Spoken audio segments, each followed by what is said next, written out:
program.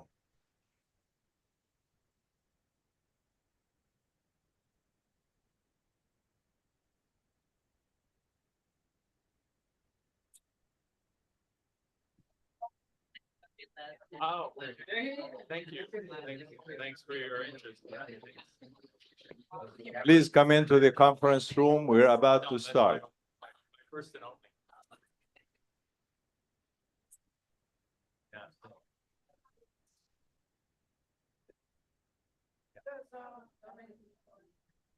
And I'm planning to do a second edition. That will bring in the Biden era. Does Rashida's congressional district include Dearborn? No, I think it might include a part of it, but I'm not positive. Okay. Yeah, I'm trying to think who would. So, but is your idea to sell Clinton there? No. Was it your idea to sell Bill Clinton to Michigan? Yeah.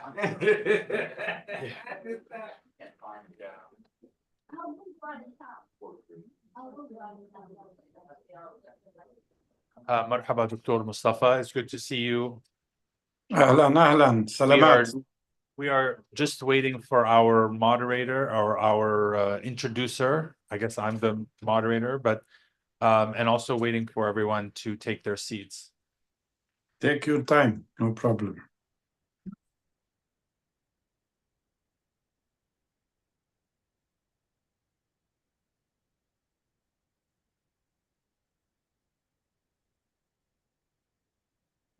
Good to see you. I always see you on Facebook. All over. Yeah, I follow you too. Please take your seats.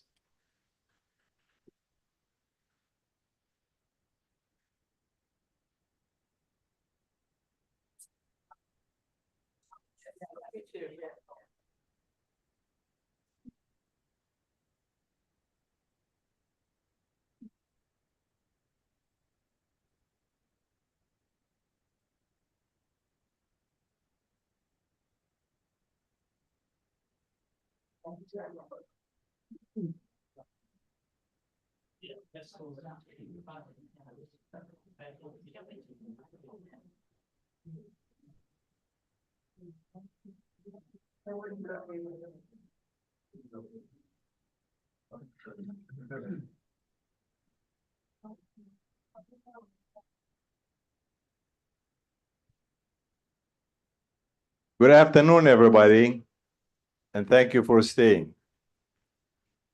We had a fascinating speech by Dr. Mustafa Barouti earlier. I think that whoever did not participate in that missed a great educational talk. We are going to have that on the Jerusalem Fund website, and for those who missed it, I encourage you to go to www.thejerusalemfund.org. Give us a day or two to have that on the website and share it as you see appropriate. I, for one, plan to listen to that over and over because it was covered, the issues were covered like nobody can. And to Dr. Mustafa, your recommendations are so valid. I personally, and I know that the audience here and the board will take those to heart and will spread it to our community and those who care about peace and justice in Palestine and around the world. Because this is not just a Palestinian issue, it is a human rights issue. It is one that affects humanity overall. Having said that, we thought that we cannot have enough from Dr. Mustafa Barouti. And for that, we set aside an hour today for a one-on-one discussion with our colleague Khalid Al-Jindi. Khalid will be moderating that, asking questions and debating issues with Dr. Mustafa Barouti about Palestinian unity, the lack of which has been very harmful to our cause. And I find it to be inexcusable at this time and always. Dr. Khalid Al-Jindi is a senior fellow and director of the program on Palestine and Palestinian-Israeli affairs at the Middle East Institute. He is the author of a new book, Blind Spot, America and Palestinians from Balfour to Trump, published by Brookings Institute Press in April 2018. He previously served as a resident scholar in the foreign policy program at Brookings Institute. He was an advisor to the Palestinian leadership in Ramallah on permanent status negotiations with Israel from 2004 and 2009, and was a key participant in the Annapolis negotiations. He was a staff member at the U.S. House of Representatives and had many positions, including one at the Arab American Institute and the National Democratic Institute. He holds a BA degree in political science from Indiana University and a master's degree from Georgetown University. Please help me welcome Dr. Al-Gindi, and through the internet with our favorite Dr. Mustafa Al-Barghouti. Thank you. Thank Go you. Thank you very much for the kind introduction. But I'm not actually doctor, but thank you for the honorary degree, which I will accept. Unfortunately, I missed this morning's discussion with Dr. Barghouti as I'm sort of operating under a deadline today. But I hope I'm not going to end up covering things that you already discussed. But you'll let me know, I presume. So I want to talk about the internal situation for Palestinians, but I can't help also note the elephant in the room, right? The orange elephant in the room. And I want to get your reaction, Doctor, before we delve into the internal Palestinian situation on the U.S. election outcome, which is not just a decisive victory for Donald Trump, but could actually, we're still waiting on the results for the House of Representatives, but it could end up in a complete Republican sweep of both houses of Congress and the White House. So I watched an interview in which you indicated that Trump might not allow Netanyahu to get away with the things that Biden did. I think Netanyahu was quite expert in manipulating President Biden over the last 13 months, especially. But you also warned that under Trump, there's a much higher risk of both ethnic cleansing in Gaza and annexation in the West Bank. So I wonder if you could just unpack that for us a bit. Sure, and this is an issue we didn't talk about in the morning, but thank you for asking the question, and I want to thank everybody for attending today again. I would start, before we talk about Trump's policy, I would like to emphasize the fact that I think one of the contributing factors to the failure of the Democratic Party was the Biden's policy regarding Gaza and the Palestinian people. In my opinion, and I anticipated that actually in so many interviews months before the elections, where I warned that the Democratic Party could lose elections because of their total support and bias to Israel, and the fact that they were complicit with the genocide that was happening, and even actually participating in the genocide by sending weapons and by even sending American soldiers. So I think what we anticipated has happened. Biden and Kamala Harris lost many places because of their position regarding Gaza, and because they could not exercise any serious pressure on Netanyahu and continued to provide cover to him, even when it was very clear that he was the one who was obstructing ceasefire. That's something Palestinians could not forget, and those who support Palestine could not really give their votes to such an administration. Anyhow, I'm not saying this was the decisive factor, but it was definitely one of the factors. Now with Trump in, I've just been watching something about the policy of Trump regarding Russia and Europe and so on. And one of the respondents said something like, I don't think anybody can absolutely absolutely conclude what Trump will do, because I think Trump up till now doesn't know what he's going to do. And I agree with that, because he's doing his calculations. But there are certain things we cannot forget. He was the one who moved the American embassy to Jerusalem.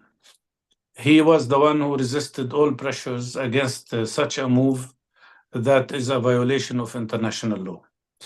He was the one who opened the road for the so-called Abraham's Accords, which was used by Netanyahu and by Israel as a way of liquidating the Palestinian issue through normalization with some Arab countries. He was the one who said before the elections, the recent elections, that he noticed that Israel is too small and maybe it needs to be expanded. So all these are, of course, very worrying signs. And we know exactly which camp he comes from. I mean, we know the people around him, we know his vice president, we know their policies, we know how close the evangelical Zionist tendencies are to supporting Israel. So with all of that in mind, we have to be very aware of two risks that we should stand up to and fight against. And the first risk is that the potential that he could allow Netanyahu to annex parts or all of the West Bank. That is something that Netanyahu will be working for, especially after the passage of a resolution in the Israeli Knesset against any Palestinian state whatsoever. Will he proceed with the deal of the century that he started before? I don't know, but I want to say that probably Netanyahu would want even that deal anymore, because he doesn't want only parts of the West Bank, he wants all of the West Bank. So the annexation is a very serious matter, and we have to be aware of that. Second is the issue of ethnic cleansing. Netanyahu never gave up his plans of total ethnic cleansing of Gaza. And will Trump and his people push in that direction? That is also another risk. And it's even, in my opinion, a much bigger risk than the issue of annexation. Regardless of these two issues, I don't think any of them will stop us from continuing to struggle for our rights. And anything that is done will not stop us. And that's why I say, in conclusion, regardless of who is sitting in the White House, the Palestinian struggle for freedom will continue and will not stop and will not be broken. Thank you.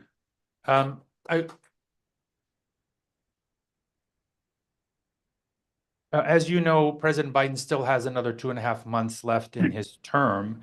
And what do you see as happening in the immediate term? Does Biden have more or less leverage now with Netanyahu than he did before the election? I don't expect anything. I think Biden has been weak even before being a leaving president. And as you know, I mean, he is not in a position now to decide on major policy issues, and I don't think he wants to do anything anyhow, because the man has proven to be totally biased to Israel, to be a Zionist as he described himself. And his legacy will be, somebody was talking to Biden about his legacy. I think in this new book of Bob Woodward, he describes a conversation between Blinken and Biden, where Biden was asking Blinken whether he should abstain from running for president. And Blinken responded to him, the most important thing for you now is your legacy. And your legacy will be one line. And if you fail in the elections, that will be your line. Well, in my opinion, his line, the legacy of Biden will be forever that he allowed genocide to happen in Gaza. And I do not expect anything from this man. Thank you. So President Abbas, like most world leaders, has congratulated Donald Trump on his election victory. But I was struck by the language that he used in his letter of congratulations, and I'm just going to quote this piece here. He says, "We remain unwavering in our commitment to peace and are confident that under your leadership, the United States will support the legitimate aspirations of the Palestinian people." What do you make of this statement by President Abbas? Is this just a diplomatic nicety, or do you think he genuinely believes that there's some opportunity in a Trump administration? Well, diplomatically, he has to say positive things. That's something I can't blame him for. But the question is whether he believes what he wrote or not. If he wrote it for diplomatic reasons, that's fine. If he believes in it, then I think that's wishful thinking. And the main problem with the Palestinian Authority, and this is something I have always said, and it's not new, is that they have built their policy on the basis of two illusions. And the first illusion was that the Zionist movement and the Israeli establishment is ready for a compromise. That was the justification for the so-called Oslo Agreement. And that was the philosophy behind the whole talk about two-state solution. What we've seen, not only in the course of this terrible genocide in Gaza and the terrible attacks that are happening and settlement expansion in the West Bank, but even before that, what we've seen from the behavior of Netanyahu and the Israeli society that supports him is that there is no place for a compromise for these people. And Netanyahu himself was the one who undermined Oslo Agreement. He was the one who aggravated the Israeli public against Yitzhak Rabin until he was assassinated. He was the one who blocked any negotiations since 2014. You're talking about 10 years of nothing. So, and continuous expansion of settlements and continuous erosion of any possibility or potential for a Palestinian state. And then finally, a resolution in the Israeli Knesset supported by both the government parties and opposition Zionist parties against any Palestinian state. So the first illusion has been proven to be an illusion. The Zionist movement does not want a compromise with Palestinians. We have to understand that. And we have to build our struggle and our strategy on that understanding. The second illusion, which prevailed since Oslo Agreement and before, maybe since the 80s, when the PLO gave up its original slogan or original goal of one democratic state in all of Palestine. The second illusion was that the United States can be a mediator between Palestinians and Israelis. Well, that was an illusion too. What we have seen during the course of the last years, but particularly during this attack on Gaza, is that the United States is not a mediator, cannot be a mediator. The United States is on the side of Israel. I mean the United States administration, of course, and not the United States people. Thank you. What does the Trump's reelection mean for efforts to put the Palestinian house in order? And just to help kind of frame the issue a little bit or put it in perspective, immediately after the Abraham Accords in September 2020, we saw an effort by Palestinian factions, probably the most serious effort we'd seen up until that point, to move toward reconciliation. And then there was a schedule put together for elections, and then we all know the story, how elections were canceled at the last minute. But it seemed like the existential threat that was posed by the Abraham Accords kind of forced Palestinians to overcome their petty differences and move them. In contrast, when we see an actual genocide taking place, a genuine existential threat, we don't see real movement. I mean, of course, we saw the meeting in Beijing, but I think President Abbas almost immediately kind of dismissed the result of that meeting. So does this now, does not just what's happening in Gaza and the West Bank, but also the election of Donald Trump and the likelihood that things could get even worse for Palestinians, does this now force Palestinians into a place where they have to put their house in order? And what does that look like? It should. And that's what I Does said it? in the morning. I said in the morning that one of the main important pillars of our struggle and our strategy is to create a unified Palestinian leadership. Because you cannot really win any fight or any struggle without really a unified leadership, and especially under the conditions that we have to struggle for. And in that sense, I think, unfortunately, the 2021 elections were cancelled, and there is no justification for that cancellation. And to clarify, I mean that we met in Cairo, all the Palestinian groups. We agreed to have elections. We agreed to have a fully proportional system, which meant no single party would probably get an absolute majority. We also agreed to postpone the presidential elections because that's what Fatah asked for and the president asked for, although the law says that they should happen together, presidential and parliamentary elections. But nevertheless, to move forward, we said, okay, let's do the parliamentary elections. And then, of course, Israel did not give its permission to have elections in Jerusalem. And we said then in Cairo and in our meetings that we should not allow Israel to have the veto power over our elections. And that means we can run elections without Israeli permission in Jerusalem. We could have spread 150 boxes all over the city and with 20 cameras with each box and then make it the best form of nonviolent resistance, civil disobedience against Israeli measures. I think if we did it, we would have had much more people voting than under normal circumstances. But unfortunately, the authority decided to cancel elections. And I think they were worried about the results of elections because they could not have a unified list for their camp. But that's history. Why I mention that? Because had we have elections in 2021, there is every possibility, probably 99%, we would not have had this war. And we would have had a different way of removing the siege on Gaza and having a unified government and a unified leadership.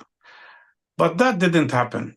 Now, today, knowing the risks that we have, including the terrible massacre in Gaza and the massacres also in the West Bank, we went to Moscow first, and we had a meeting in which we agreed that we should have some sort of unified government. And then in Beijing, we reached an agreement, which I personally drafted, by the way. And that agreement spoke about three issues: forming a national consensus government and calling the interim Palestinian leadership for a meeting, which was decided before in other meetings, and then calling a meeting of all Palestinian leaders and put a time frame for unification of Palestinians. All the groups signed this agreement, including Fatah. The deputy head of Fatah, Mr. Alul, signed the agreement. Hamas signed the agreement. We all signed the agreement. But unfortunately, as you said, it was never implemented. And even there wasn't a single move towards really forming a national consensus government. Now, under Trump, I think the risks are higher. And that's where I think we should move in that direction. And I do not like the idea of forming some sort of an administrative structure for Gaza.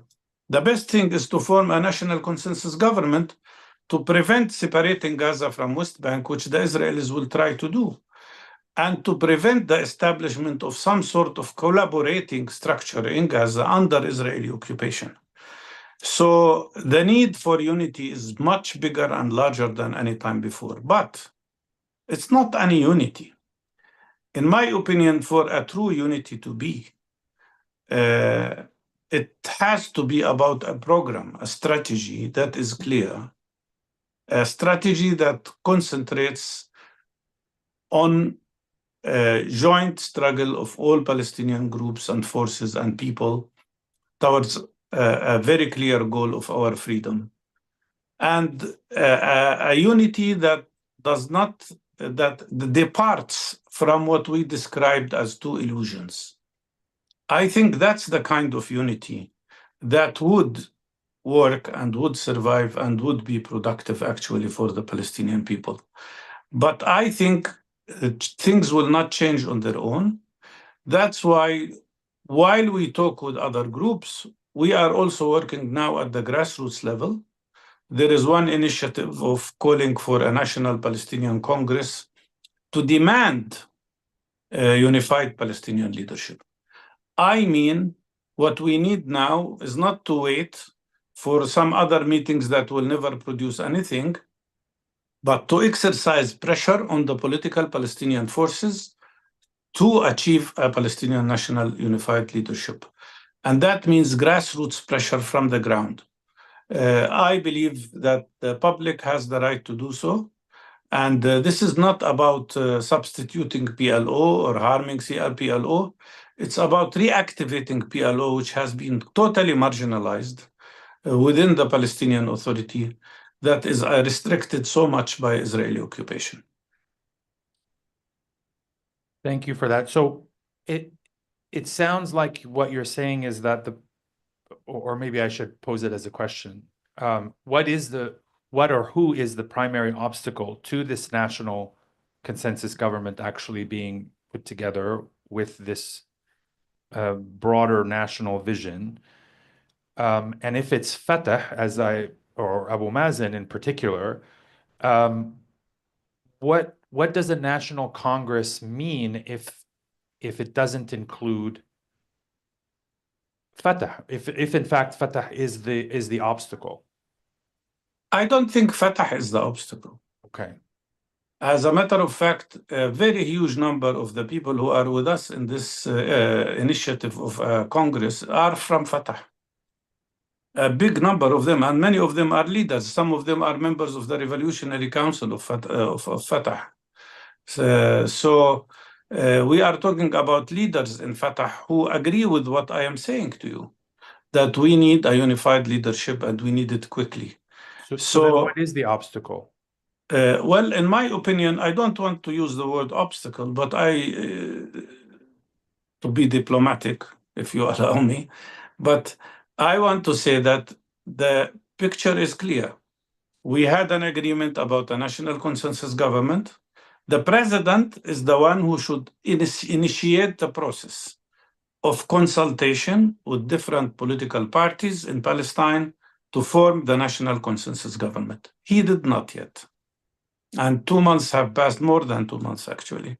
And what is needed is that the president should initiate these discussions and as soon as possible. Instead of proceeding with that, we've seen Fatah and Hamas meeting in Cairo and discussing something else, which is an administrative committee, sort of, as they claimed. We told them, frankly, that we don't think this is the right idea because this includes in it certain risks. Hamas said that they prefer national consensus government, but if that's what can happen, they will also accept it. In my opinion, the right approach is really to insist on national consensus government. And in this order, we need national consensus government, we need unified interim leadership, and we need, as soon as it will be possible, after we stop this terrible aggression and war on our people in Gaza, we need free democratic elections.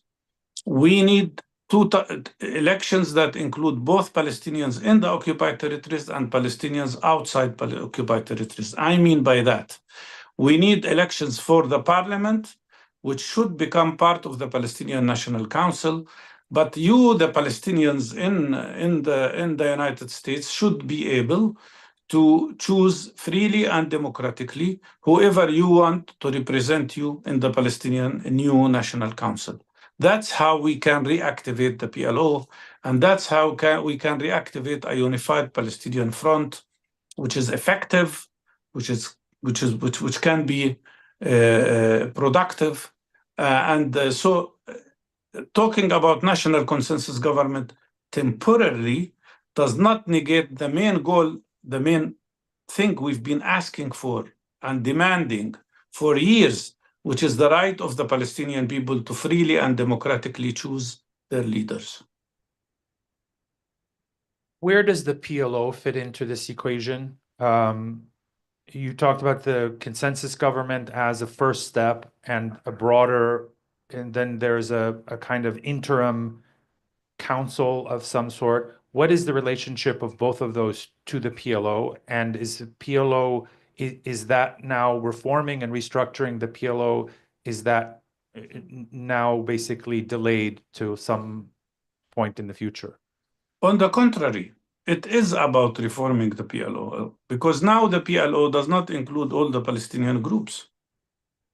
The formula we are talking about will ensure that everybody is in the leadership, that there is no people inside and people outside. Because at this moment, to be frank with you, what we have is the following. We have Hamas and Jihad outside the PLO. We have 3 or 4 groups who are in the PLO, but are not participating in the meetings of the PLO. I mean by that some groups that are in Syria and so on. And then you have people in the PLO like Palestinian National Initiative and PFLP, for instance, who are excluded from the leadership of the PLO. So we act as opposition inside the PLO, but we are in the PLO. Yet we are excluded from the decision-making process. When we speak about interim leadership, what we mean by that is that that structure that was agreed upon by Palestinian political groups before includes all representatives of all parties, including Hamas and Jihad, everybody, and the executive committee of the PLO.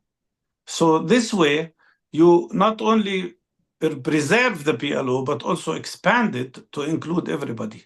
But that's only the first step, because eventually we should have elections for the Palestinian National Council. I insist that's the right way to reform the PLO. Without elections, without democratic elections, it becomes just an issue of dividing the cake between the groups, and that's not the right way. So why not start with the PLO? Instead of a bottom-up approach with this consensus government first, why not start with a reformed PLO that brings in all of the groups outside the PLO into the PLO, at least the executive committee, and then from there use that as a basis for making decisions, consensus-based decisions for a consensus government or the day after in Gaza or whoever will manage the day-to-day affairs. But wouldn't it make sense to establish a credible and legitimate leadership at the top first, and then everything flows from that? But that's exactly what I'm saying. The formation of national consensus government should go in parallel with what I've just described, the formation of a unified leadership, which is exactly what you have said now. So it's not two separate processes. Sorry? They happen simultaneously? Yes, of course. Okay. That's what we Not agreed about. sequentially. Yeah. Okay. In terms of elections, how feasible is it to hold elections, particularly given the mass destruction in Gaza? How long, I mean, when would elections become feasible in a place like Gaza? And assuming that it's not possible to hold elections everywhere but Gaza. And I guess that's my first question. And then depending on that, I have a follow-up question. Well, I believe, of course, we have the first important goal for any Palestinian now is to stop this terrible genocide in Gaza. There is nothing more important than that. The suffering of our people in Gaza now is beyond description. I've described in the morning what types of suffering people have, and I will not repeat that now, but I think all of you understand it and know it, and you see it on TV. The situation is horrible. And so there is nothing more important now than stopping that terrible genocide. And that's where our efforts should be. But I do not think that it should take very long time between ending this terrible aggression and ending the genocide and having elections. I don't know, maybe a year, maybe a little bit less.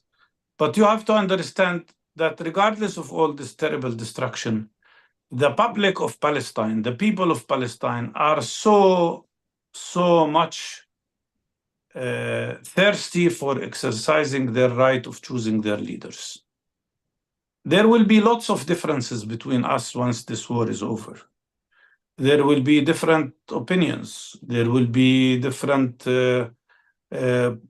suggestions about who was responsible for what. You can see that in the debates that are taking place now. So how do you solve all of that? The best way is to allow the people to practice democratically their elections and then choose the right line that they believe in. And I still believe that even after elections, we will not have a situation where one single party will have an absolute majority. And so we will not have this terrible system that we suffered from for a very long time, which is one party rule. It doesn't work. The Palestinian people have differences. The Palestinian people have pluralism, and this has to be reflected in a unified leadership. And one more thing, people have been used to having a single leader, one leader. Didn't work. What we need is really collective leadership. And that can happen with a unified leadership. And we have to respect each other. We have to accept each other. And we have to learn how to create a common platform that we all agree about, given the fact that the platform should serve the interest of the Palestinian people before it serves the interest of certain leaders. That's the way I look at things. And that's, I think, how we can salvage our future as Palestinian people. On the question of elections, I think almost everyone supports the idea of free and fair elections, and of course, giving people the right to choose their own leaders and representatives.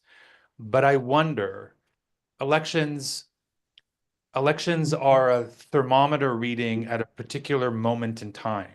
And so I wonder if it's a good idea to hold elections, I mean, even a year or two after the end of this genocide. The suffering in Gaza will continue. There will still be massive trauma and psychological effects in addition to long-term health effects. There are no institutions left in Gaza. It will take many, many years to rebuild. So the suffering won't end anytime soon. So I wonder, is it smart to hold elections in an environment of such enormous collective pain and trauma? We look at our own experiences in this country. When we get slightly higher inflation, it can radically alter the direction of an election. And so I'm just trying to imagine what holding an election in Gaza would look like even in 2 or 3 years. Let me remind you, when did we have elections as Palestinians last time? 2006. We are now in 2024.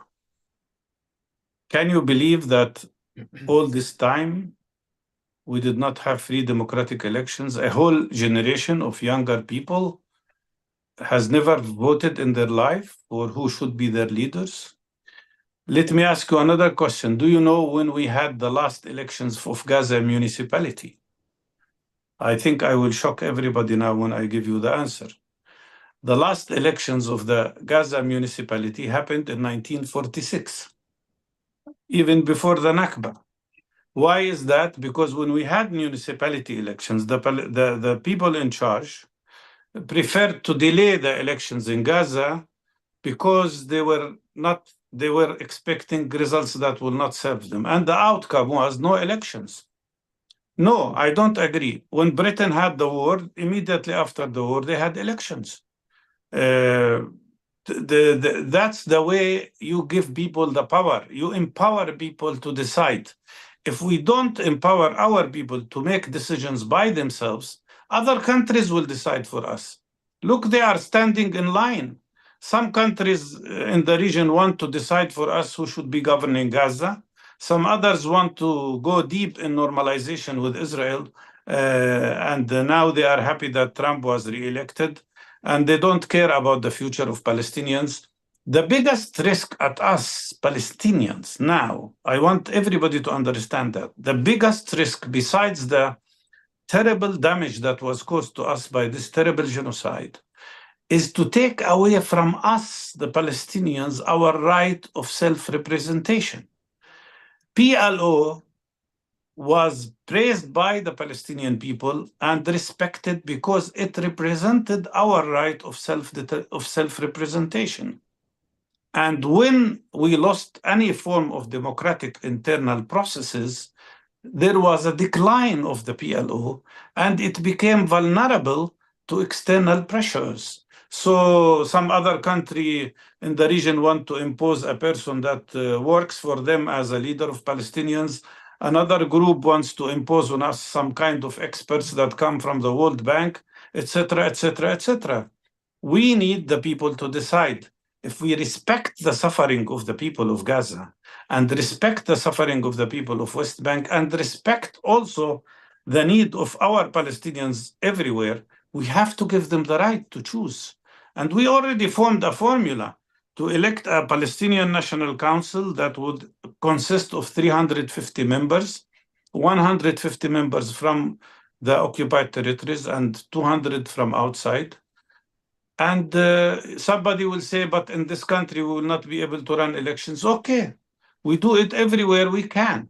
And then we find a solution for the places we couldn't have elections in.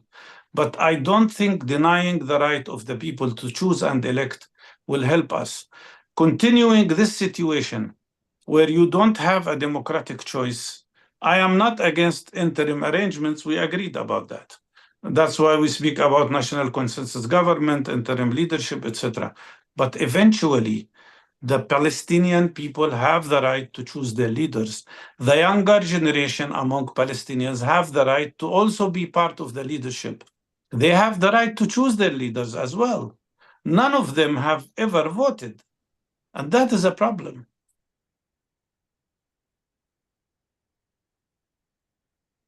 Okay, so I think now we're going to move into the audience Q&A phase. I don't know how we want to do this, or do people lining up, or am I just calling on people? Okay, since you had your hand up first. Okay. Thank you, Mr. Barghouti. Earlier, you stated that the Arab countries are unable to help. I am from the Gaza Strip, and I'm an American, and I witnessed how Arab countries were not united. And you've been talking a lot about Palestinians also not being united. It could be because of dollars. It could be that we're no longer compassionate, or some political organization is very strong. But in your opinion, why do you think that the Arabs have not united to at least speak up for the Palestinian people since October 7th, 2023? Thank you. Maybe because of absence of democracy. Because we all know that all Arab peoples, without exception, are supportive of Palestine and supportive of the Palestinian people. And if their governments were to respect the will of their own peoples, they would do the same. But unfortunately, in many countries, the people don't decide because there is no transparent, pluralistic, clear, democratic system of choosing their leaders. I will not now interfere in the business of of other countries. It's up to each people to decide how they should run their business.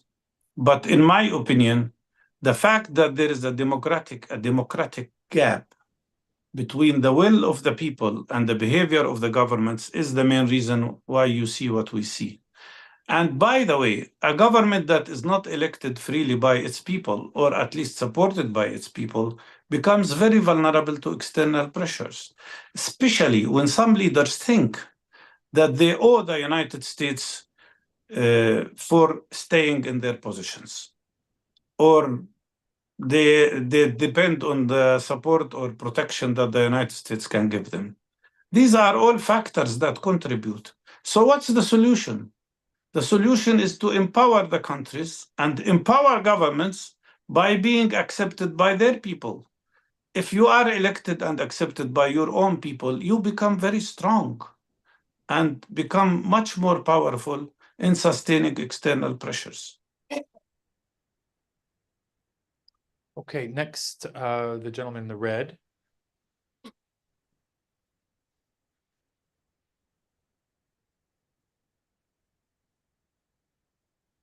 Mark Harrison. I used to work with the United Methodist Church. Now I work with FOR, and I work with United Methodist for Kairos Response. I found the thing that surprised me about your presentation was how you just said, and Hamas is going to be part of the government. You didn't blink. You just said it. In the context of this country, that is horrible. In the context of Israel, that is horrible. So Palestinian Americans are living here. How are they going to deal with this when this government is going to slash down and come down hard on you? How dare you? They're terrorists. How can you include them in government? That's the first thing Israelis are going to say, and that's the context that I want you to try to address. Does that make sense? Am I crazy or Okay. anything? Makes sense. Okay, can I respond? Yes, please. I think the real terrorist is Netanyahu. And the real terrorist is Smotrich. And the real terrorist is Ben Gvir. And I don't accept your description of any Palestinian group as terrorist. That is the way some people think, and it is totally unacceptable to me. Hamas is part of the Palestinian people. And by the way, when we spoke about national consensus government, Hamas said they don't want to be in the government. And they don't want to be the government. And that's why, but a government has to be accepted by everybody. It's not up to Israel, Mr. I don't know what's your name. It's not up to Israel or to the United States to decide for us what we should do. This is a Palestinian decision, and it will be decided by Palestinians. The time when the United States of America will decide for us is over. And I do not accept your description of Palestinian struggle as a terror. Palestinians have the right, according to international law, to struggle for their freedom. And in my opinion, you should look very carefully about the structure of the Israeli government when you have people like Smotrich, who declares day and night that all Palestinians must be evicted from Palestine. This is the real terrorism that we face. Yeah, no, yeah.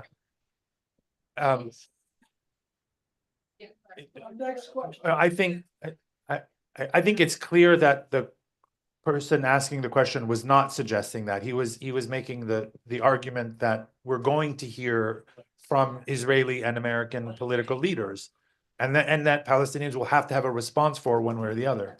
So I think that part is clear. So I'm keeping a running list just on the basis of the hands that I saw in the order that I saw hands go up. So next on my list, I have Nizar, and then the gentleman from the Egyptian embassy. Yes, okay. I have a list, so it just depends on the order that I see you. But we'll get to everyone, I promise. Thank you, Dr. Mustafa. Nizar Farsak, I used to be part of the Palestinian negotiating team with Khaled, and now I teach at GW. My question is, as to the specifics of the reconciliation, two of the sticking points were the Ministry of Interior and having one government, one gun. So the weapons of Hamas, what happens with the weapons of Hamas? So to your knowledge, has either Fatah or Hamas moved on those 2 points? And if not, do you see a reconciliation government that can table those 2 points and be able to have a coalition government without tackling these 2 points? Thank you. Well, I think the problem is, I think there are 2 issues here. The issue of internal security, and that means the police that should be keeping the order and so on. There is no disagreement about that, that once you have a unified government, there will be one police force. And there are agreements about that we have discussed very clearly and carefully. The other issue of resistance and who is going to resist, it all relates to the time when we end occupation. But as long as we are under Israeli occupation, no group can control the aspect of who's resisting and who's not resisting. What we can do is to regulate that in the best possible way by having unified leadership.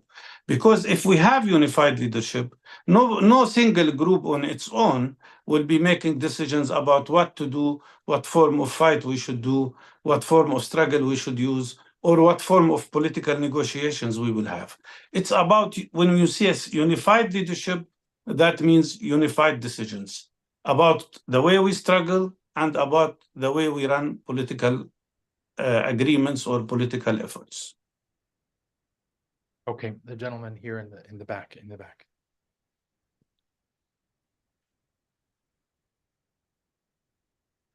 Okay, thank you very much. First of all, I want to thank Saeed, my dear brother and colleague, for the invitation to come today.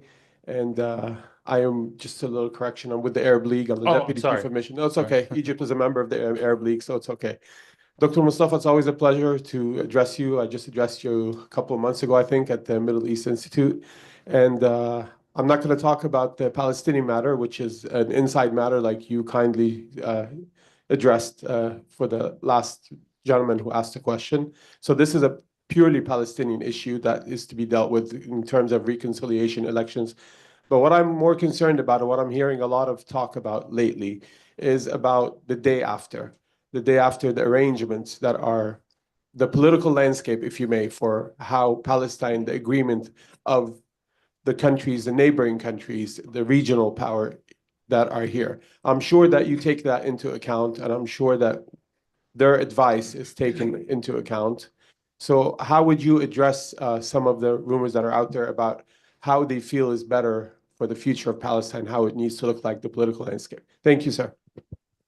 Thank you. That's a very good question. I really appreciate it. You see, that's why we are talking about national consensus government, because we want to deal with what will happen later when we are able to get the Israeli army out of Gaza. For Netanyahu, there is no day after. I mean, again, I want to refer to Bob Woodward's book. It's an interesting book, really.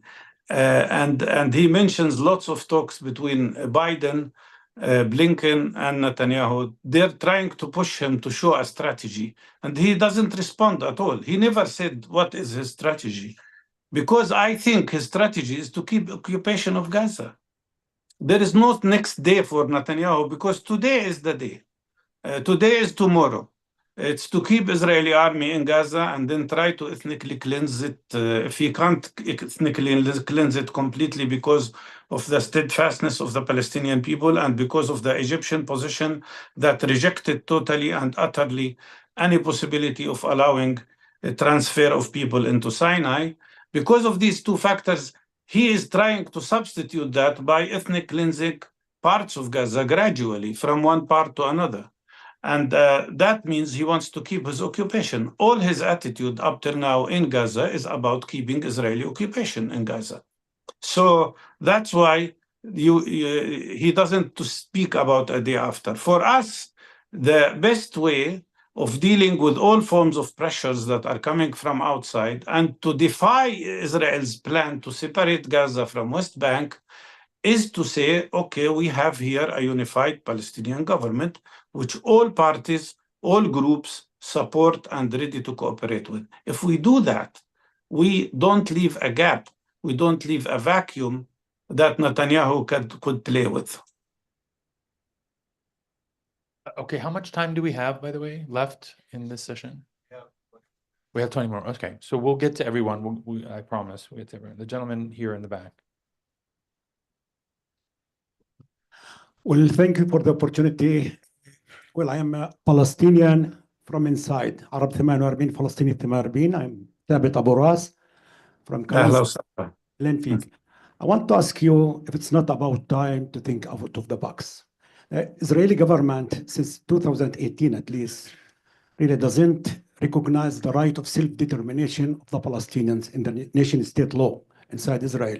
It's not about time to start to think about new narrative. We are keep saying two-state solution. It's not going to work. Now, if you look to demography in the homeland, okay, I call it the homeland, we are equal, above 7 million Jews, 7 million Palestinians in the same area. First of all, it's not about to think about the homeland. We don't want to talk about the two-state solution. We would like to have equality between the Jordan River and the Mediterranean and the same rights for Jews as well as for Palestinians. The second question, it's not about time to think about 2 million Palestinians inside Israel, just people like me. We are proud Palestinians. I have half of my family live in Gaza Strip, okay? And I think I care just like anybody else. I know the duality of identity, being Palestinians and being an Israeli citizen, it's putting me sometimes between the rock and the hard place. Yet, I really care about my people, first of all. It's the leaders, Palestinian leadership should think about this way, 2 million Palestinians inside Israel. We know the language, the culture, and we can really influence more and more in favor of our case. Thank you. I could not, but I agree with you. That's what I said in the morning. That when we speak about Palestinian people, we don't speak about the people of the West Bank and Gaza only. We speak about the people in the occupied territories. We speak about the people in 1948 areas, which you are one of. And we speak about Palestinians in the diaspora. These are the three components of the Palestinian people that have to be integrated, and their struggle have to be integrated together. And when we initiated a big campaign of fighting against apartheid, and not just occupation, we specifically meant that because the Human Rights Watch report and the Amnesty International report indicated that when we speak about apartheid in Palestine, it's an apartheid system that affects not only people in the occupied territories, but also Palestinians in 1948 areas, and also Palestinians in the diaspora who are prevented from coming home. They are also subject to the same apartheid system. So I totally agree with you. I don't like the whole description of two-state solution. That for me is something that makes me allergic a little bit. I think with the idea of one democratic state where everybody can live together in freedom and democracy is the right approach. And by the way, the number of Palestinians up till now on the land of historic Palestine is actually slightly more than the Jewish people. We're talking about 7.3 million versus 7.1 million. And for Israel, they don't want a two-state solution. Palestinians, the Palestinian leadership that accepted two-state solution, accepted it as a compromise, as a shortcut, because all other ways were closed. That is not acceptable to Israel. So they don't want two states, but they don't want one state either. And so what do they want? Practically, when an Israeli establishment refuses two-state solution and refuses one-state solution, they are opting for the third option, which is ethnic cleansing of Palestinians. That's the reality of what we face. So I don't disagree with you. I totally support what you have just said. You are part of the Palestinian people. You are entitled to take decisions, to participate in the decisions about our future together. But who will decide what is going to be the Palestinian goal, it's not me alone or you alone. I think it's the right of the people of Palestine through their elected leadership. That's the way democratic approach can be used. But I think the one democratic state is the better solution. Okay. Next, I have Saeed Abdulhamid and the gentleman in the green, and then I'll take a new round. I'll take you two next. Thank you, Khalid. Thank you, Dr. Mustafa. My name is Saeed Harakat. I'm a Palestinian journalist. I want to ask. Saeed, يعني you are so well known. And by the way, listen, what you are doing in the press conferences is amazing. I mean, please keep it up. I wanted to ask you, and I know it is a controversial question, about the viability of holding elections under occupation. The occupation basically controlled the life of every Palestinian man, woman, and child. You talked about 700 checkpoints that pepper the West Bank. You talk about Gaza that is under annihilation, actual annihilation, and so on. And I want to see, what is the viability of the election? How could it be conducted? And how are you going to include Palestinians in Lebanon, Syria, and Jordan? How would they be included? What is the mechanism for doing that? I don't say this to be controversial. I honestly want to learn, because you have been doing this process for a very long time. Thank you. Well, you remember we did have elections in 2005 and 2006, but and 1996, by the way. And although we were under occupation. And in 2005, Israel tried to impose new conditions, but without declaring them. And the conditions were that you could run, but you can't campaign in Jerusalem. And I violated that. As you remember, I was running for president at the time.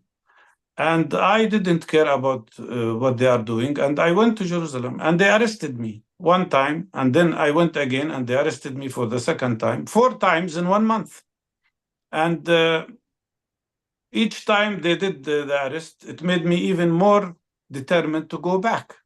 In my opinion, what the occupation decides is not necessarily what we should accept. What I'm trying to say is that we have to defy the other side. Now, of course, if Israel wants to prevent elections, they can prevent elections totally. They can impose curfew on the whole of the occupied territories, for sure.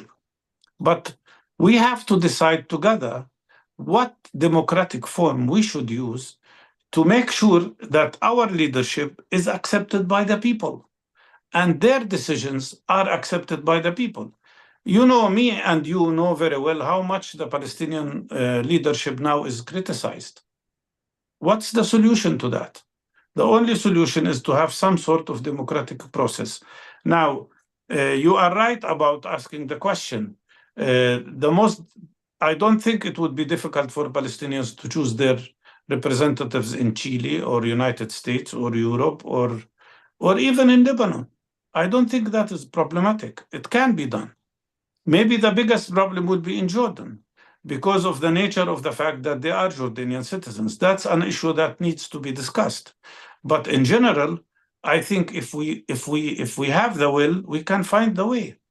The principle has to be accepted first, which is that the people have the right to choose their leaders. We can have interim structures for a while through consensus and agreements between different Palestinian groups. But for instance, not all Palestinians are part of the Palestinian political parties. There are actually, the majority are independents. How do you represent them? How do you make sure that they are also represented in the decision-making process?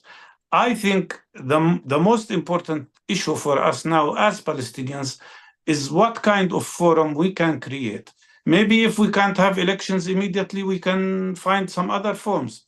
But the main issue is to have structures that can allow the utmost possible representation of people's opinion in the decision-making process. Abdulhamid.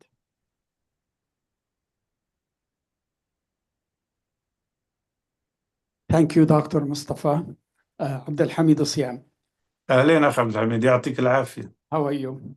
Fine. Okay. There is a misconception that national unity means meeting of 14 factions, signing a declaration and going back, and that's national unity. And it has been proven again and again it's wrong. They met in Beijing, they met in Moscow, they met in Algiers, in the city of Alamein, in Mecca, in Doha, and national unity had not been established. Now there is some group of intellectuals, Palestinians, writers, doctors, activists. You are one of them, thinking. And you are one of them. And I am. Yes. Thinking outside the box and trying to find some other options, what we call the National Conference on Palestine, trying to rebuild the PLO, trying to revitalize the PLO, trying to make real national unity within the PLO, not a new leadership, not a new structure, but to revitalize this almost dead entity, which is called the PLO. So where we are from that initiative and where we are going, how can you describe it to the audience? Thank you. Thank you very much. I think we both participated in the most recent meeting about preparing for such a Congress. And I think now we have agreed on the most important thing, that we agreed about the principles of such a movement. And as you said, and I said that before you said it, which is that not all Palestinians are in these factions. Actually, if you look at polls carefully, and I don't want to hurt the feelings of anybody, but actually out of the 14, probably only 5 or 6 will record in public polls, which is another indication that the people's opinion is so important. I think the Congress could be, I think we jointly approved a list of principles, the 9 principles about the nature of this Congress. And the first of which, it says that we are not intending to substitute the PLO or replace the PLO or create an alternative to the PLO, but to strengthen and reactivate the PLO and reform the PLO so that it can regain its duty as a leader of the Palestinian national liberation struggle. And second, I think it was clear that we agreed that what we are talking about is not a new party or even a new organization. We are talking about a new movement, if I might say so, as we called it in Arabic, hirak, a movement towards the reform and towards the creation, and that is the most important issue, the creation of a unified Palestinian leadership. So I would say that in summary, what we are talking here about is a pressure grassroots group that is going to expand to include Palestinians from everywhere. I think the people who participated in the last meeting came from 60 different countries. And I think that is a good platform to unify all Palestinian ideas and to create a movement that is a pressure group to create a Palestinian unified leadership. I think it's a good move. I hope it succeeds. And we should do everything we can to make it succeed without anybody having to change their opinion. We're not creating a new party or one unified political program. We are creating a specific movement, a lobby movement, if I might call it so, to pressure for all Palestinian political groups to create a unified leadership. The gentleman in the green.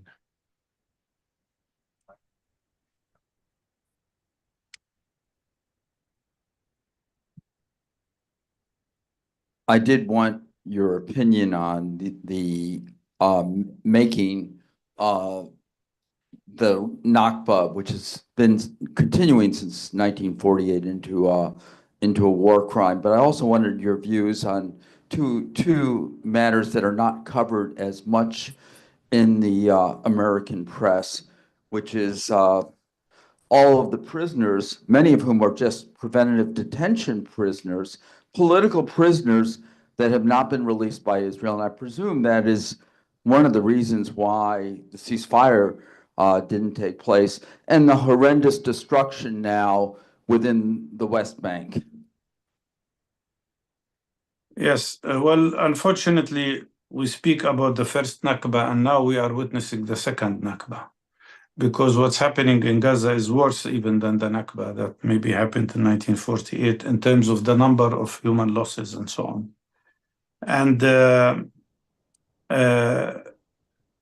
I believe that what we need is really to put all our efforts together to reduce the pain that our people are subjected to, but more importantly, to prevent another true Nakba by ethnic cleansing of Palestinians in Gaza. That's, in my opinion, the most important immediate goal, and we should concentrate on that. Regarding the prisoners, since 7th of October, Israel arrested 11,600 Palestinians in the West Bank, new prisoners, among them 850 children. Many of them are kept under the so-called administrative detention, which means people are put in jail without knowing why, without charges, without their lawyers even knowing why they are arrested. No country does that. I mean, it's except Israel in this manner. And in addition to that, there are at least 5,000 or 6,000 Israeli prisoners in Gaza, many of whom were kidnapped, and some of whom, as I mentioned in the morning, were unfortunately field executed. What hurts me really is that in the foreign media is that they frequently speak about the 103 Israeli prisoners or captives, if you want. And they never mention a word about the 16,000 Palestinian prisoners. And I don't want any of the Israeli prisoners to stay in prison. I mean, they can go home, but also the 16,000 Palestinian prisoners have to also be released. And I know I am realistic. I know that a deal will not include the 16,000 people, but at least some of those who have been in jail for so many years. A relative of mine by the name of Nael Barghouti has been in Israeli jails already for 43 years. Another one is sentenced to 67 life imprisonments, which is about 5,400 years. I mean, imagine. So one of the main things that I have a problem with many Western media outlets is that they don't talk about us as equal human beings. If a Jewish life is precious, a Palestinian life is also precious. If a Jewish girl should not be killed, a Palestinian child also should not be killed. I think everything starts from this point. Are we accepted as equal human beings or not? Whether you talk about children or you talk about prisoners or you talk about human beings in general. And that's, in my opinion, a starting point that we should all keep in mind. Because if you solve this issue that we are equal human beings, then so much of the discrimination that is used against Palestinian people will disappear. We have 5 more minutes because I have to go to another meeting. Okay. So If you don't mind. Yeah, let's take 2 more questions here, and then I think that we'll probably have to close this out. Thank you, Benjamin Tour, retired diplomat.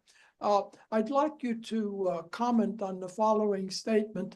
When we talk about terrorists versus resistance people, we have to keep in mind that 2 of Israel's prime ministers were active members of terrorist groups. I have in mind Menachem Begin and Yitzhak Shamir, and the current Israeli government has at least 2, possibly more, ministers who have been instigating what I think could reasonably be called terrorism. Thank you. I totally agree with you, but more than that, I want to add something. Both Smotrich and Ben-Gvir, Smotrich being now the finance minister of Israel and the actual governor of the West Bank, and Ben-Gvir being in charge of internal security, and by the way, in charge of prisons where Palestinians are tortured. Both of them were accused and taken to court for being members of a terrorist group according to Israeli law. Not according to Palestinian law, but according to Israeli law. And I mean by that Kah Kahana movement that was declared as terrorist. One member of which committed the massacre inside the mosque in Hebron, a medical doctor by the name of Goldstein. And by the way, Ben Gvir used to put the picture of Goldstein in his office. He hangs it on his wall. So, yes, both Smotrich and Ben Gvir were accused of being terrorists, not by us, but by Israeli government itself. Last Okay. question. All right. Diane Perlman, I'm a political psychologist in the field of conflict transformation with Transcend International. So you said you're allergic. So people are, I'd say the two-state solution, there are more than two options, and I think they're simplistic, and I think they're radioactive. So there's like hysteria on both sides, and there are different kinds of arrangements. But in the field of conflict transformation, as opposed to resolution, is you create a new reality, and rather than just compromise. And one of the things I heard Gershom Baskin say is, first we have to stop the violence, of course, and then we need new leadership on both sides, and then we'll figure out. And there are also Johan Galtung, who I brought to speak here in this room in 2017, had an idea of a 6-state solution modeled after the European Community. And there's a land for all. There are different creative possibilities, but I think first we have to go through de-traumatization and justice and truth. So I think psychologically, it would be helpful to have new forms of leadership and new leadership. And I don't mean like individual wise people who can't be there, but that aren't associated with the form. It'll be hard to heal. So what do you think about the idea of like new leadership, new forms, new identity, new images that are creating a new reality rather than continuation of the same? Well, we need new thinking for sure. It's not up to me to decide who should be the leaders of Israel, and it's not up to Israel to decide who should be our leaders. I think that has to be the decision of the people. But the problem we face in the case of Israel now is that, unfortunately, the majority of the Israeli public, especially after the 7th of October, turned into severe extremism and racism. And that's what feeds fascism that is growing in Israel. And I think there has to be a lot of rehabilitation work to diffuse this kind of extreme thinking. On the Palestinian people side, of course, we have pain, a lot of pain. And maybe we will not today decide what kind of form we should use, but I think the starting point, and I'd like to repeat that, the starting point of any solution is to accept each other as equal human beings. That is a principle. If we don't accept each other as equal human beings, we will not be able to find any form of a solution. And of course, accepting each other as equal human beings means accepting the principle of justice. And that means accepting the rights of Palestinian people, not to tell Palestinians that only Jewish people have the right for self-determination in this country. So I believe everything starts with these two words: accepting each other as equal human beings and accepting justice as a principle. Without justice, there will be no peace.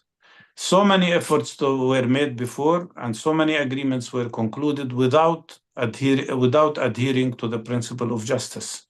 And the result was one round of fight after the other. Only the principle of justice is the one that would allow us to reach a true, durable peace in the region.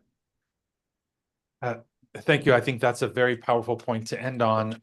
Thank you, Dr. Mustafa Barghouti, and thank you to our audience. Thank you. Thank you, Mustafa. You have an open invitation here anytime you have a chance. And thank you all for staying. Thank you, Dr. Jindi. By the way, I say, by the power vested in me by me, I hereby declare you a doctor. So, with that, Mabruk, it's a mabruk. 15-minute coffee break. Bye.